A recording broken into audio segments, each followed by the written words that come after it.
Hey everyone, it's the TheAngryHoneyBadger, and it's time for us to take another look at a champion build video today. I'm actually going to be playing Shyvana in the top lane.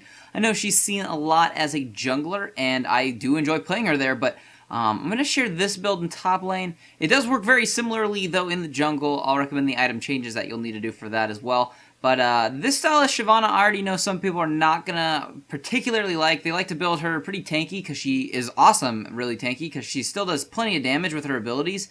And there's a lot of cool things about Shyvana and her kit, but I thought I would update this build video. The other one I have of her is quite old, so this is kind of the new way I like to play her. I call it Hyper Shyvana, because you'll see a theme happening with the build items in this, but we'll go ahead and start off by covering her abilities and some of that. Basically, Shyvana is kind of cool because she has multiple forms, or she has two forms. She has her normal mode, and then when you use your ultimate, that's your Dragon's Descent, and you basically turn into a dragon, and then all of your normal attacks are uber buffed, or uber stacked, or however you want to call it. So, you have that, and that's kind of happening. So, a few things about her passive, though.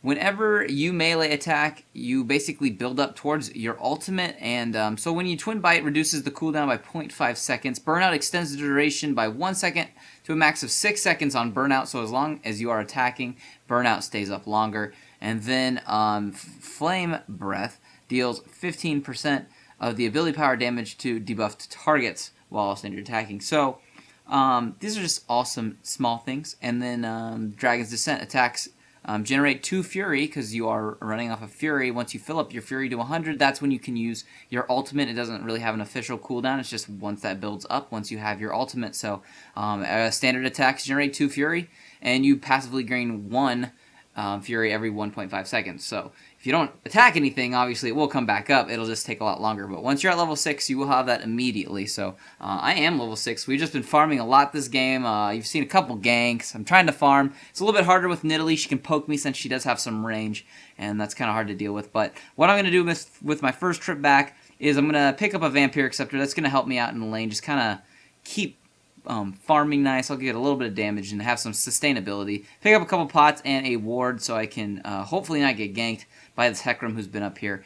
But that's what we're going to start off with. So with her Q ability, which is her Twin Bite, basically whenever you hit your target, it's going to basically standard attack twice. Shyvana attacks twice on her next attack. The second attack deals a certain amount of damage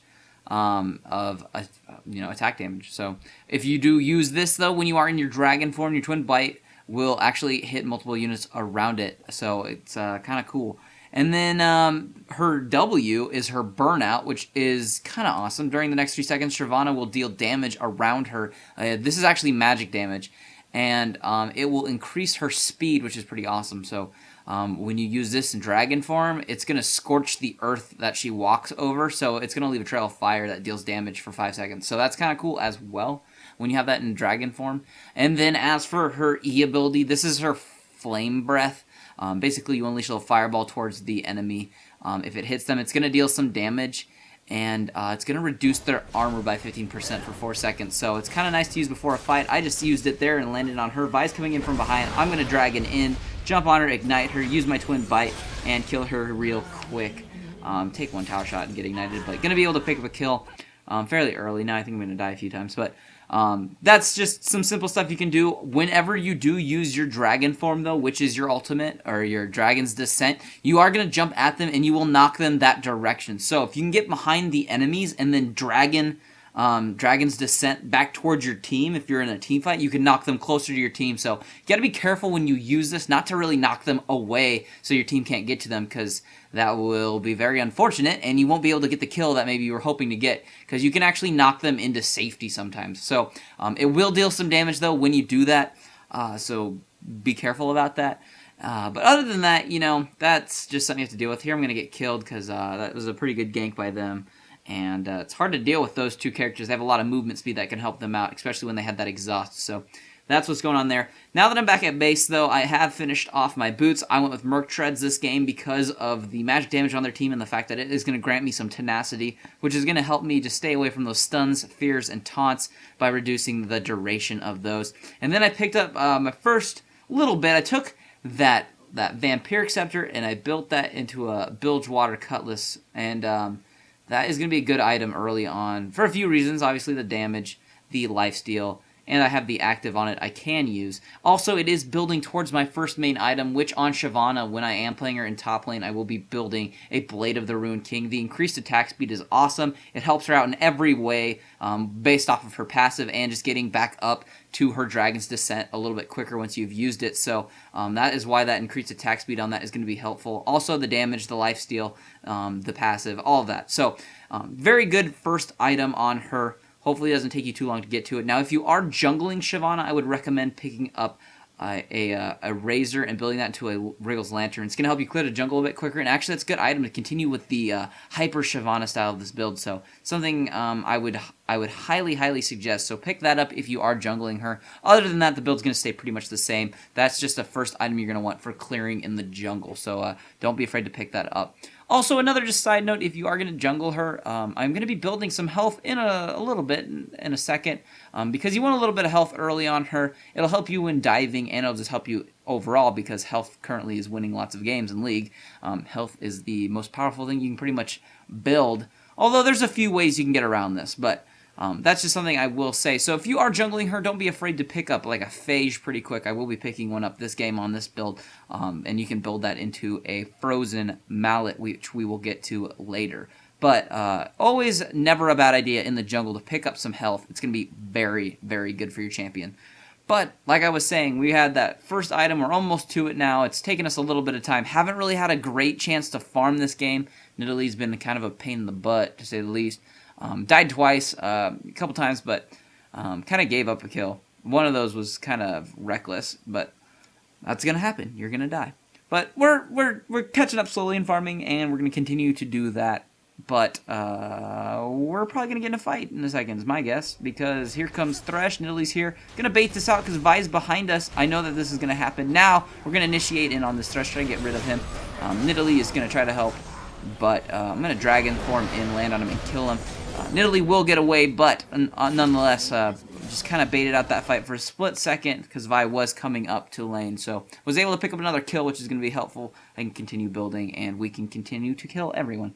Also going to get this tower, which is also very helpful for the whole team. Everybody gets 150 gold, and that will help us get ahead in the gold count, which can kind of be important in the game, but not always specifically. I've seen teams down by 15,000 gold and still win. So teamwork and just kind of playing smart will help. Unfortunately, this is something I can't really help Leona out with. She is going to die because there are 3 of them. That's just kind of an unfortunate situation. So we will continue building. But what I like to do, though, with my abilities is, well, get into fights. They're going to try to go for this tower. It's going to be a mistake for the... wow, can't think of names. Heckman. But going to pick up a kill on him. And, yeah. That's what we're going to do. Try to chase a little bit, but it's not going to happen, unfortunately. So, we're building. As for my abilities, though, what I will typically max out kind of depends on how the laning phase is going, or how I'm jungling. In jungling, at level 1, you're going to want to take her W. It is going to help you the most. That is your burnout, and that's going to definitely be very helpful. Also, it's great for ganking because of the increased move speed. But then the next ability you're going to want to max is your Twin Bite. I like maxing more of this out in lane because of the damage, because you can go out and basically use it a lot more often on the people against you in lane. So you can switch off depending on what you want to max out for those. As you can see, I have those 2 maxed out right now at this point in the game. And then your Flame Breath, which is your E, max that out last. It's a good ability, but nonetheless, it's not your main damage dealer in the game. So, and then obviously you take your ult at levels 6, 11, and 16. But that last time I was back at base, I did finish off the Blade of the Ruined King not too long ago, and I also then picked up a Ruby Crystal and another Longsword.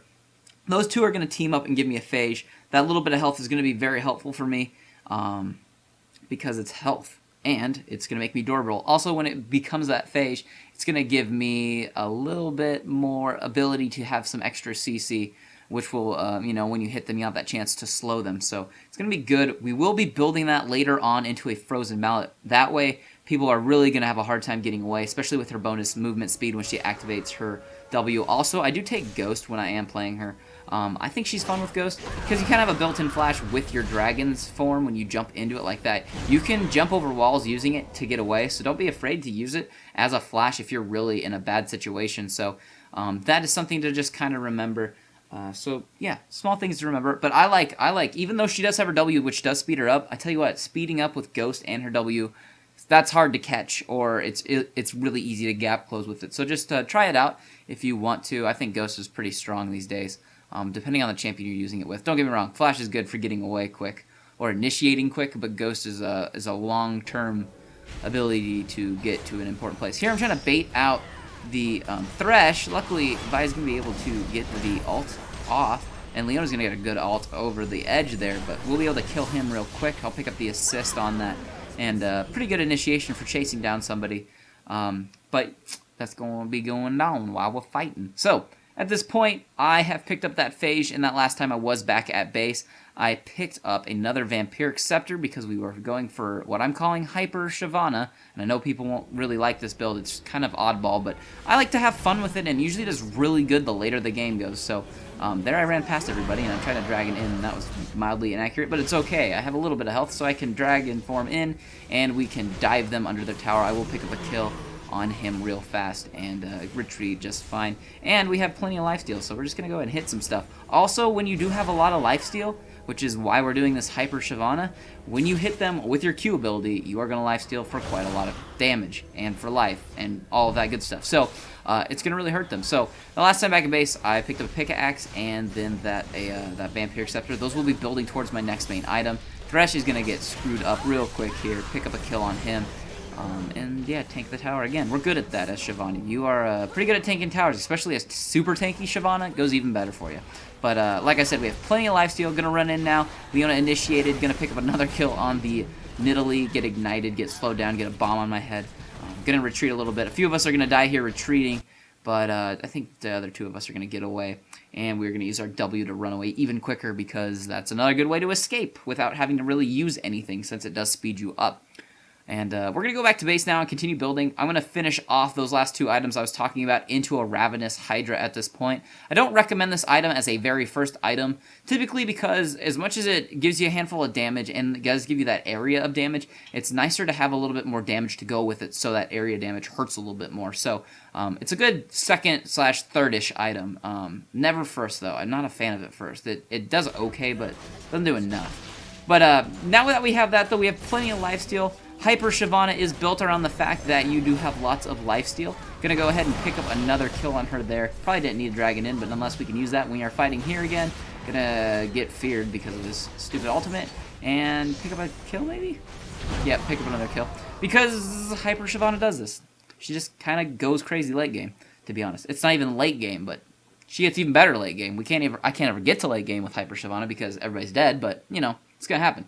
So, we have our Hydra, we have our Blade of the Ruined King, we have our Phage, which at this point we're going to consider building off into the rest of that frozen Mallet, and that's going to be a good item for us. Unfortunately, it'll probably be hard to get much further than that in this game because we are already in their base kicking ass.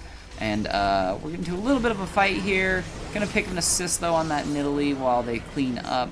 He is still back there, I realize, so I'm going to try to help him out a little bit. Hopefully I can run in here and pick up this kill on the Thresh, which we will be able to, but unfortunately Vayne will be able to run us down because of her awesome passive, being able to chase quite well, and I don't have anything up right now to get away. I'm just going to turn around and do a little bit of damage to her, but gonna die. My fate was sealed. I knew it was coming, but as I've always said, it's a video game. You're probably going to die. So, we're going to continue building, though. As you can see, I finished off that frozen Mallet. These are your first four main items: your boots, your Mallet, your Blade of the Ruined King, and, of course, the Hydra. So those are kind of your nice beginning items. Now, the next thing I'm going to start building towards, not sure we're going to get to it, is another Vampiric Scepter, which is going to be even more lifesteal. Who would have thought? And that's going to be a great item to pick up because it's going to be building into our Bloodthirster, which will give us even more damage, even more lifesteal, and Hyper Shyvana will then continue to destroy wherever she roams. So that is going to be the next item that we pick up, and then at that point you'll have one item slot left. If you want to go for a Guardian Angel, that's what I would normally go for, but if you just want to go for even more health since it's so strong right now, you'll be able to pick up a Warmogs armor if you want another very strong choice.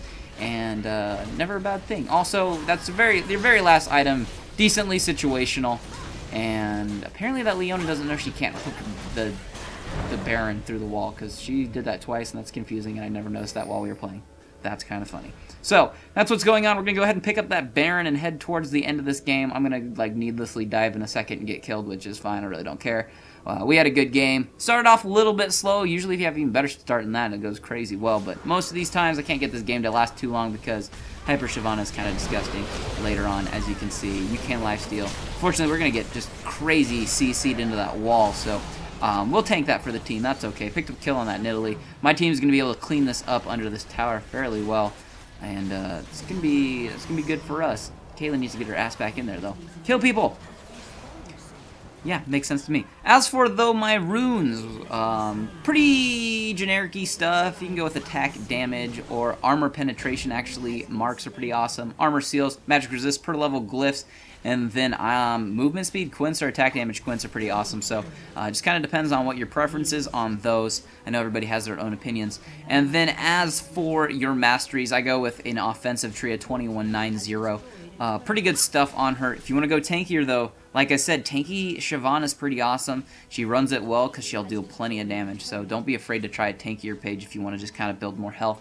Kind of go with a, Sunfire Cape style and, Warmogs and all that fun stuff. So those are really good items to consider as well. But that's pretty much how I like to play my Shyvana. Like I said, I call it Hyper Shyvana. It's got tons of lifesteal, basically, is what you do. In fact, if you wanted to pick up a Starks for even more, or if you wanted to keep that Wriggle's Lantern, if you were jungling her, you could do that as well. But we're going to end the game out. If you have any questions, put those in the comments below. But other than that, I'll just see all of you guys in the next build video. Nocturne's just kind of pushing the lane. I think he probably thinks if I come out here, he can kill me. Little does he know that Lee Sin is now going to move in and Renekton. I want an assist on this, so I'm going to send my shield to one of them with the mantra activated, pick up some damage on top of the Nocturne and shield those guys.